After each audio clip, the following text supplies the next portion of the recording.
ururka Somali Athlete waa idin mahad celinaa marka hore runtii Somali Athlete lafteedu aad baan ugala socday activitieskooda iyo siday u dhiirigelinayeen guudaan sportska gaar ahaan athlete-ka intaas kadib runtii waa runtaa federationa badan xiriiraan soo arkay intaan mas'uuliyadda hay runtii Soomaaliya waxaan dhihi karaa waana dadaaleen haddana si meeshii loogu talagalay ma gaarsiisneen dhowr arrinba waan dhihi karaa contributionka xagga dawladda oo mar walba maqneed oon ku dagaalami jirnay in la helo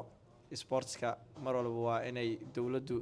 sponsor gareysa qayb weyn oo ka yahay labo xiriiradu ayaguna dadkii mudnaay ama dadkii aqoonta u lahaa aanan hogaamineen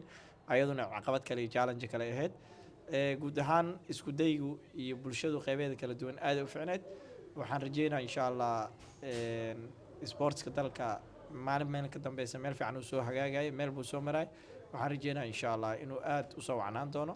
noqon doonana midka kuwa ugu horumarsan hadduu ilaahay yiraahdo dhawaan qaaradda Afrika insha Allah